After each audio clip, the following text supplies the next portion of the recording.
Welcome back to Hurley's Hobbies. Well, we're going to continue on the GeeBee R3. Let's get it building. First thing is I got my elevators, got them all covered. I don't have the outside pieces on yet, and I haven't rounded the front, but I got all the covering on them up till then. And so once I get this outside done, and then I'll start putting the SIG coverall on it.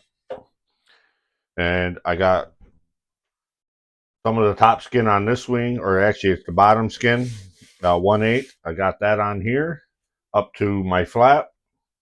I want to show you how I'm going to do my flaps. So I stopped there. I do have the other one complete on the bottom. Besides putting in my control surfaces, like servos, where the servos are going, they're going between 9 and 10 here. And I think it's going right here between 3 and 4. I got to put those in yet, and I still got to put my hard point for the control on that. That's got to go in, and then I also got to go through and drill through, put my blind nuts in for the landing gear. Those got to go in, and then I got to work on the where my roll bar hinges are going to go in. Put some more balsa in there, and I still have to finish putting, because this stays open, so I still got to put those pieces through there, and also the top piece on here. So once I get that, then I can get my M piece in on, get it shaped, and then I can cut that. I think if I remember right, it comes back on an angle a little bit, and I can cut that apart. And on that, I also started on this one. I started thinking about how I wanted to do my servo. This is some brown paper. I got this at Walmart a while back. It comes in a big roll. Let me grab it here. I think this is heavier than what this is. It comes in a pretty good sized roll, and that's what I'm thinking about making these out of. At least these ones coming this way. I just took a dowel, a 3/8 dowel. It was only like a foot long. Wrapped it. I don't remember how wide I cut the paper. Wrapped it around it, and then I would slide the dowel through it and glue as I went through, and glue it not where the dowel was, but just past it, and that's how I got it round. But the other servo that's going in here, I don't want to have to drill through these wing ribs. I'd like to come up, but then it's got to curve this way, and that's not going to work with this paper, because if I try to do a curve, it's just gonna fold. So I got to figure out how I'm going to get that wing wire for my servo wire to come over to this from underneath this tube, or on the top of the tube here inside the wing. I'm thinking about making that one out of the same material I made my wing tube sleeves from, so I can then curve it.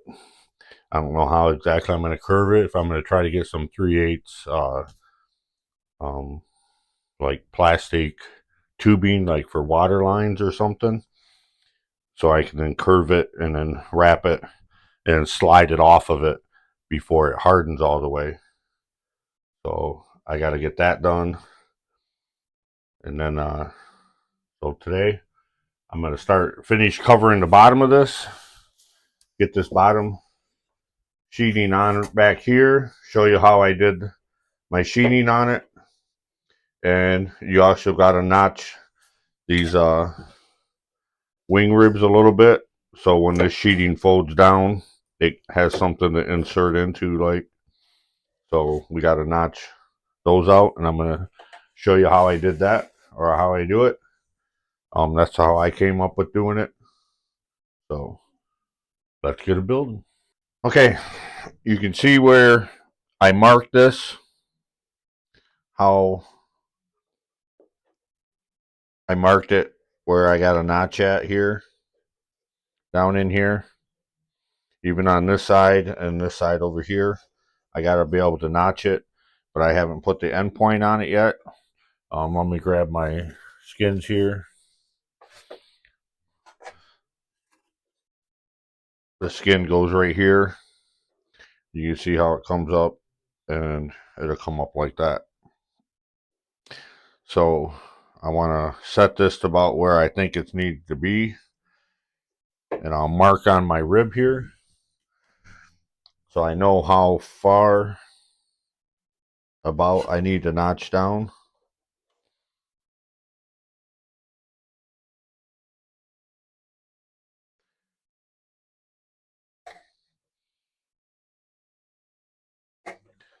I can move this out of the way now, and then when I rotate this up, I can see how far I gotta, and I'll put a mark on that. I might go a little bit farther than I need to be. See where my mark is here.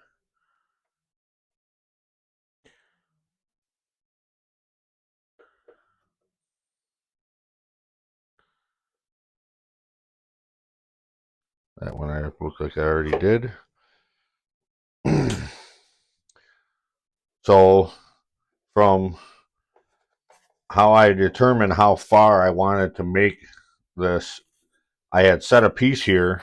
I didn't cut it yet, and I set it here, and then I rotated this up as far as it would go, and then I put it back down, and that's how I determined where to cut this piece.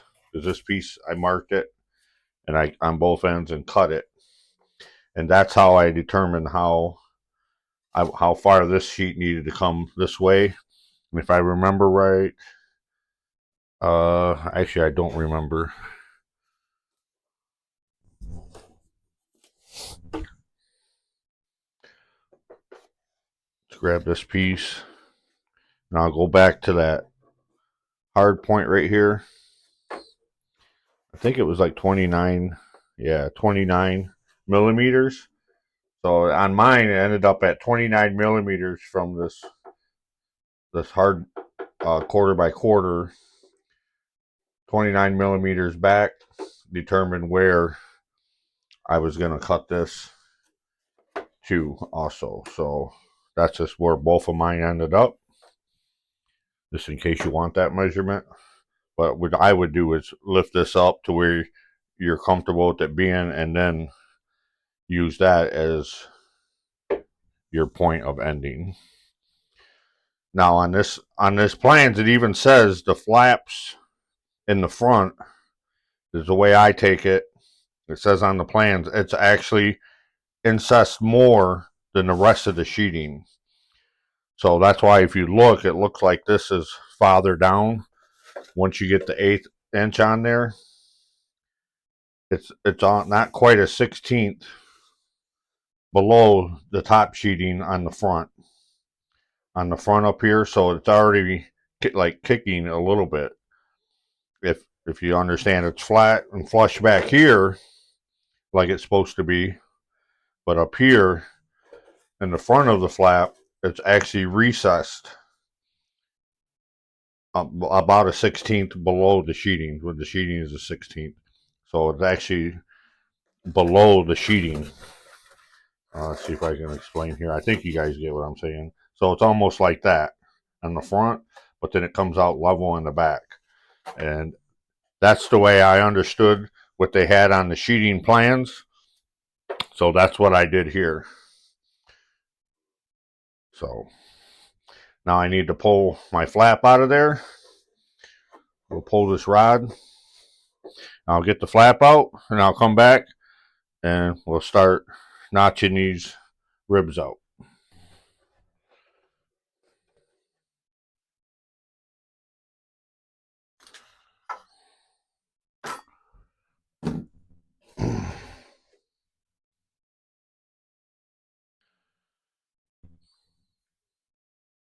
All right, got my flap out of there, and then I have this little, I got this at Harbor Freight.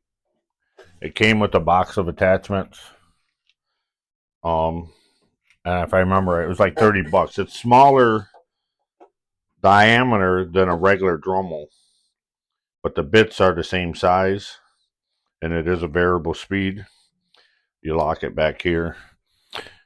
This bit I had, so you might see me using this one, but this bit and this bit came with it, so I might use different bits just to make sure I get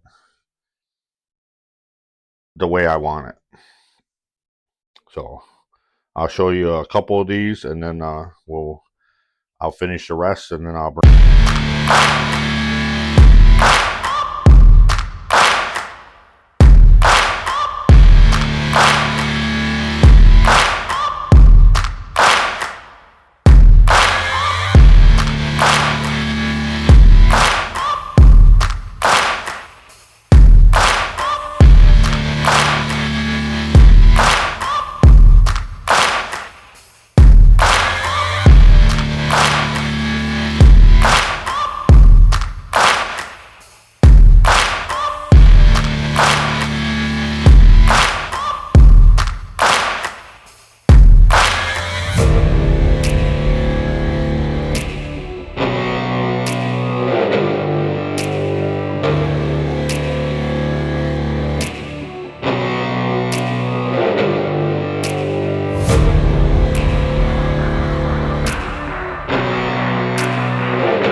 Looks pretty good. So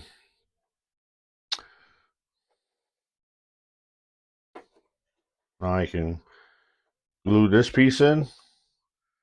I'll glue this piece in, and then I think I just left this one where it was and got this bottom in, and then I could take and make a mark and then run down it and get that angle that I want.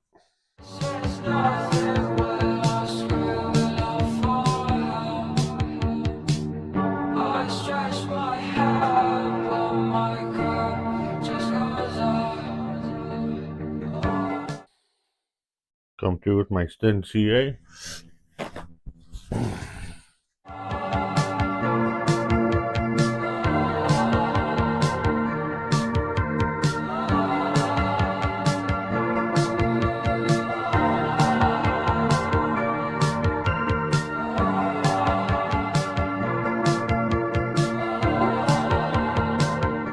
Okay.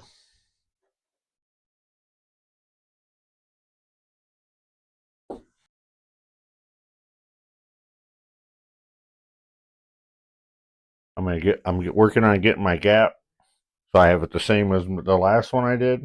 Now I'm gonna come to. I'm gonna mark this.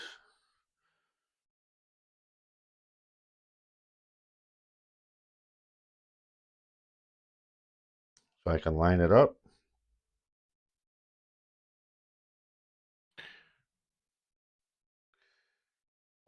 Get my side to side the gap right. Yeah, I'll take a couple pins, stick them in the side here to keep my gap when I go to put it back down.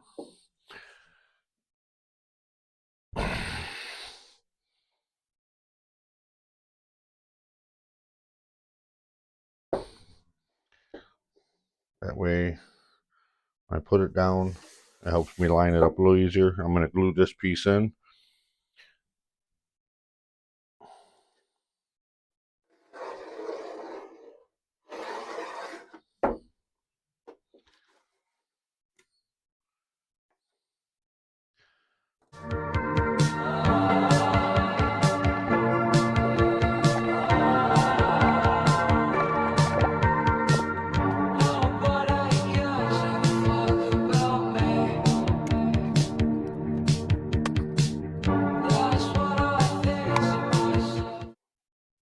It's lightly touching through right through here.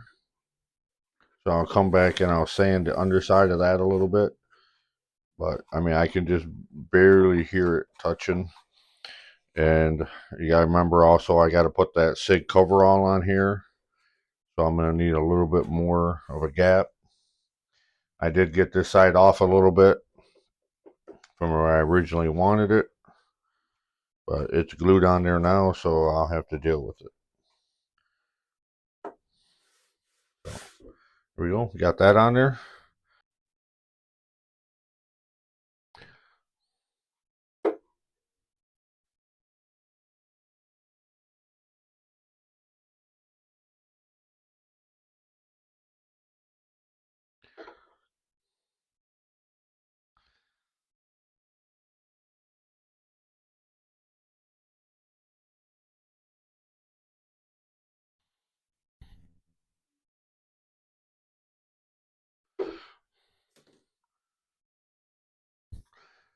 Over here, I got my aileron. I got to notch this a little bit.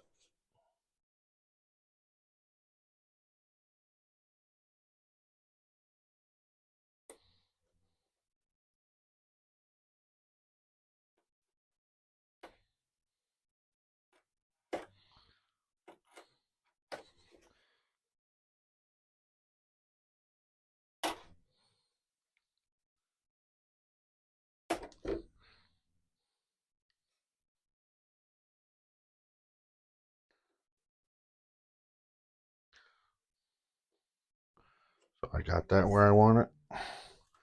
Now I want to work on putting this little piece in here.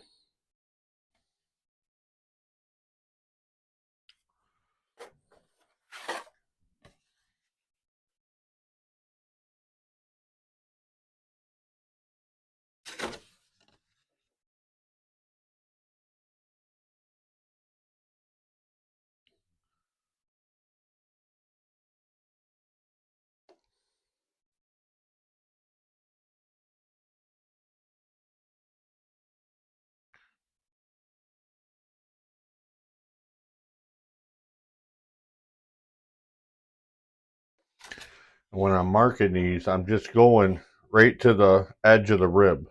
I'm not going anywhere past, just right to the edge of the rib.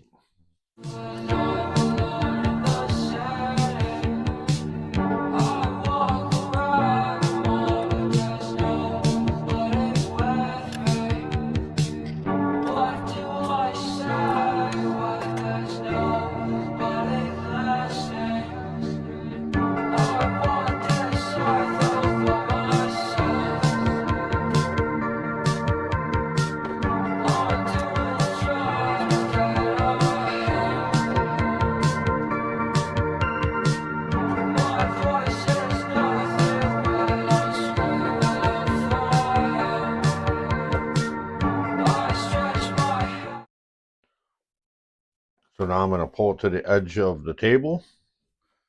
I'm going to hold that there. grab my pen, and this is how I did the last one. Make sure it's butted up to my flap, because that's what I want to go. I want to go by. Look underneath, find my edge here, and run my pen down the edge. There we go. Cut that. Got that cut. See how it looks.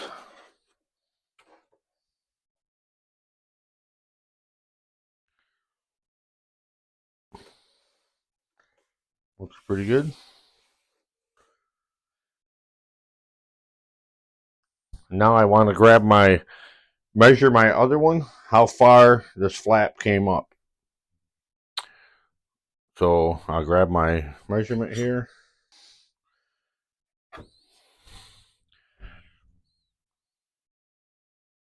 So it's 32 millimeters is what I went by. I'll get 32 millimeters. Mark that. This side.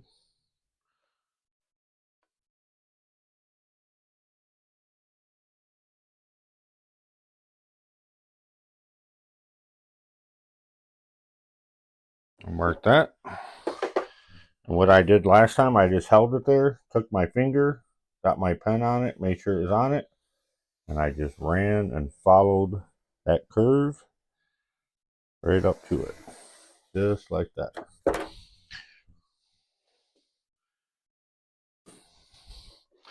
So I got that part. Now I got to get my straight lines. So I'll hold it back up here where I want it.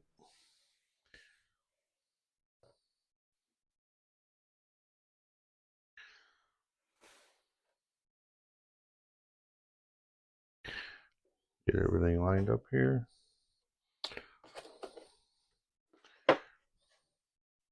Grab my straight edge here. Grab my pen again.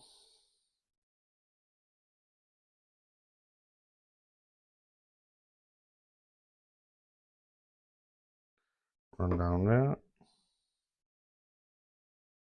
And come in a little bit for the flap.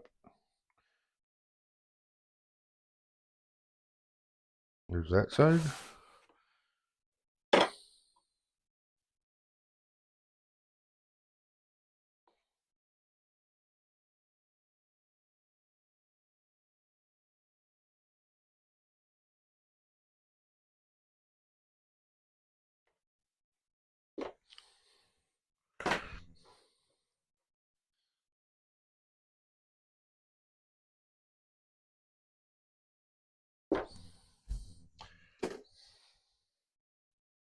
There I have my mark. There is going to be a gap here, and that's okay because I'm probably going to take it and make it a little bigger anyways. That's why I went on this side over here a little bit farther.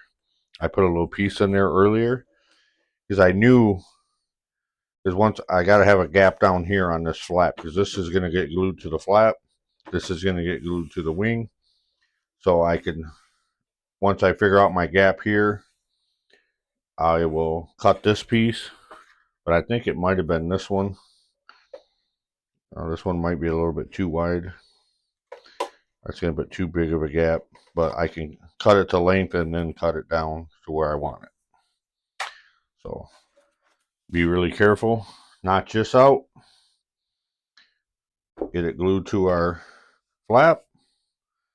And we get this glued into where we want it down here. And our flap would be done.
All right, there we go.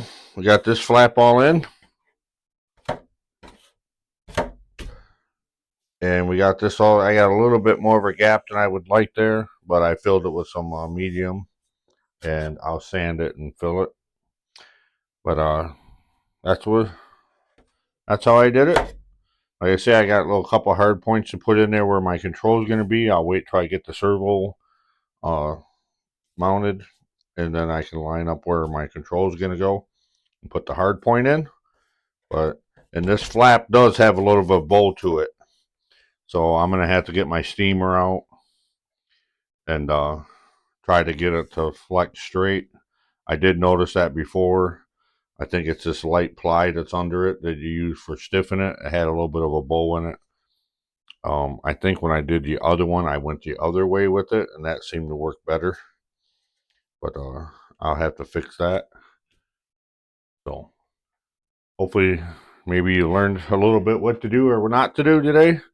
And I'll get the rest of this all filled in with 1/16. And I will mention the top side. I think the plans do call for 1/16 on the top, but I think I'm going to use 3/32. I want the top to be a little bit stronger or a little bit thicker, so I can have a little bit more room to sand it nice and smooth. And so, if you like what you're seeing, please subscribe. It really helps the channel out. Please like, comment, and we'll see you on the next one. Keep it building.